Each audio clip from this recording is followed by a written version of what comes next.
X plus 1/1 और इसकी value find करनी है।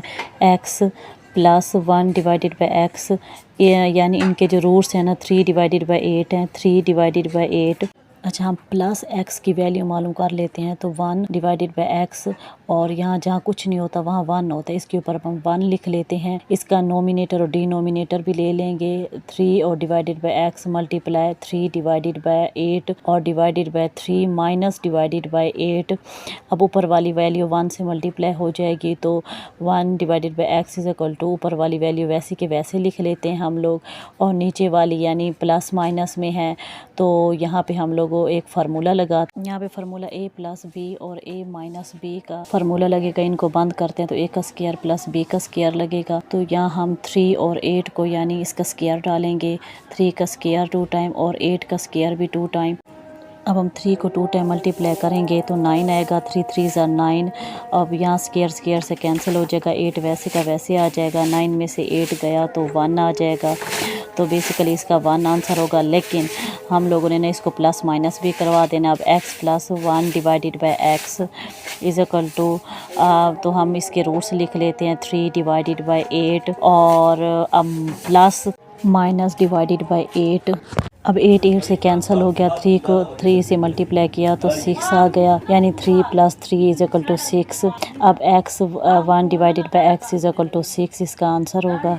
अब हम लोग क्वेश्चन नंबर 2 की तरफ करते हैं। यहाँ x को माइनस करना है, तो हम x की वैल्यू वैसे के वैसे लिख लेंगे, और 3 को 3 प्लस में और 3 माइनस में है, इनको आपस में ना कैंसिल करवा देंगे। अब हम लिखते हैं x minus 1/x is equal to 3 plus /8 minus 3, यहाँ पे -3 आ जाएगा, /8 आ जाएगा। अब माइनस और प्लस आपस में कैंसिल हो गए, और 8 का स्क्वायर 2 टाइम है, तो हम लोग यहाँ 2 8 का स्क्वायर लिख लेंगे। अच्छा, तो ये x माइनस 1/x की वैल्यू यही होगी 2/8, ये x माइनस की वैल्यू है। तो हम क्वेश्चन नंबर 3 की तरफ चलते हैं। यहाँ पे x का स्क्वायर 2 टाइम है, यानी x प्लस, यानी जब हमने x प्लस की वैल्यू जो 6 निकाली थी वो यहाँ पे दोनों साइड पे हम लोगों ने ना मल्टीप्लाई करवा लेना है।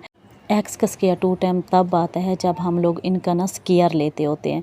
तो x का स्क्वायर प्लस 1/x का स्क्वायर 2 टाइम। अब दोनों साइड हम लोग इनका स्क्वायर लेंगे, टेकिंग स्क्वायर बोथ साइड।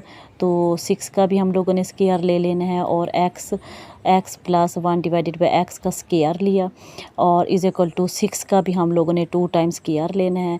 तो यहाँ पे एक फार्मूला लगेगा, a प्लस b का जब स्क्वायर होता है तो उसको जब ओपन करते हैं तो a का स्क्वायर प्लस b का स्क्वायर प्लस 2ab फार्मूला लगता है।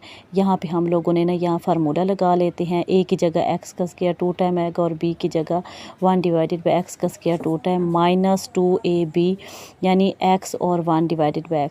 तो 6 6 ज़ा 36 होता है, तो x से कैंसिल हो गया, x का स्क्वायर 2 टाइम प्लस 1x का स्क्वायर 2 टाइम माइनस 2 और 36। अब जब इसको यहाँ ले आएंगे तो ये माइनस हो जाएगा। 2 को जब हम 36 से माइनस करवाएंगे, का स्क्वायर 2 टाइम प्लस 1/x का square 2 time is equal to 36 minus 2। पहले हम x की वैल्यू लिख लेते हैं, x का स्क्वायर 2 टाइम प्लस 1/x का square 2 time is equal to 34, यानी 36 में से 2 गया तो 34 आंसर आएगा। अब क्वेश्चन नंबर 4 की तरफ चलते हैं। अब x की वैल्यू माइनस में है, तो एक दफ़ा हम इसकी वैल्यू प्लस में लिख लेंगे, एक दफ़ा माइनस में लिख लेंगे। x प्लस यानी एक दफ़ा प्लस में लिख लिया, एक दफ़ा माइनस में लिख लिया। x प्लस की जो वैल्यू थी वो 6 थी, और x माइनस की वैल्यू थी 2/8। अब 6 को 2 टाइम मल्टीप्लाई किया, 6 2 ज़ा 12 और /8 वैसे के वैसे, बस यही आंसर होगा हमारा। अच्छा, अब हम क्वेश्चन नंबर 5 की तरफ चलते हैं। यहाँ पे x का स्क्वायर 4 टाइम है, जब 2 को 2 से मल्टीप्लाई करते हैं तब 4 आता है। तो x की वैल्यू 2 टाइम और इसका स्क्वायर भी 2 टाइम, 2 से 2 को मल्टीप्लाई करवाया तो x का स्क्वायर 4 टाइम आया। तो यहाँ पे हम फिलहाल x का स्क्वायर 2 टाइम लिख लेते हैं। तो यहाँ x का 4 है, तो यहाँ हम x का square 2 time is equal to 34, क्योंकि पीछे हम x2 की वैल्यू 34 निकाली, तो वो यहाँ पुट कर देंगे, इसका स्क्वायर लेंगे बोथ साइड। अच्छा, अब यहाँ पे हम लोग एक फार्मूला लिखेंगे, a प्लस b और उसका स्क्वायर जब उसको ओपन करेंगे तो a का स्क्वायर प्लस b का स्क्वायर प्लस 2ab, और x को a मान लेंगे, इसका स्क्वायर डालेंगे, प्लस 1/x का स्क्वायर माइनस 2 और x और 1/x इज़ इक्वल टू 36, क्योंकि 36 का भी हम स्क्वायर ले लेंगे क्योंकि पीछे x 2 की वैल्यू जो थी वो 36 थी, 34 नहीं थी।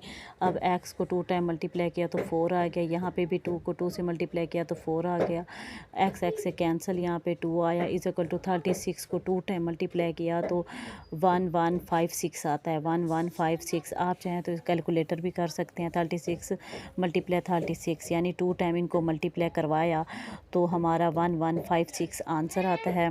मैंने यहाँ पे मल्टीप्लाई किए हैं, आप लोग चाहो तो कैलकुलेटर पे भी मल्टीप्लाई कर सकते हो।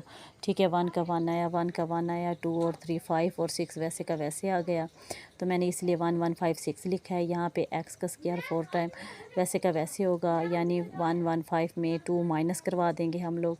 x का square 2 time, 1 divided by x का स्क्वायर 2 टाइम। अब इज इक्वल टू 2 जो है उस साइड पे जाके माइनस हो जाएगा, यानी x का स्क्वायर 4 टाइम और प्लस 1 डिवाइडेड बाई x का स्क्वायर 4 टाइम। अब 2 को हम उस साइड पे ले जाएंगे, 1156 और -2, अब यानी 54 आ जाएगा आंसर। x का स्क्वायर 4 प्लस x का स्क्वायर इज इक्वल टू 1154, यही हमारा आंसर होना चाहिए। अब क्वेश्चन नंबर 6 की तरफ चलते हैं। Question number 6, x minus 1x है, तो अब हम लोगों ने ना वैसे का वैसे x लिख लेना है। 2 डिवाइडेड बाई 8 पीछे हमारी x माइनस की वैल्यू थी, इसको पुट किया यानी बोथ साइड स्क्वायर लिया, तो यानी इनका x माइनस 1x का इसका भी स्क्वायर ले लिया, और 2 और डिवाइडेड बाई 8 इसका भी हम लोगों ने स्क्वायर ले लिया, तो स्क्वायर स्क्वायर से कैंसिल हो जाएगा। x का स्क्वायर -1 और माइनस यानी 2 को 2 टाइम मल्टीप्लाई किया तो 4 आ गया, स्क्वायर स्क्वायर से कैंसिल हो गया, तो 8 वैसे का वैसे आ गया। तो अब 8 यानी 4 8 जार 32, यही हमारा आंसर होना चाहिए।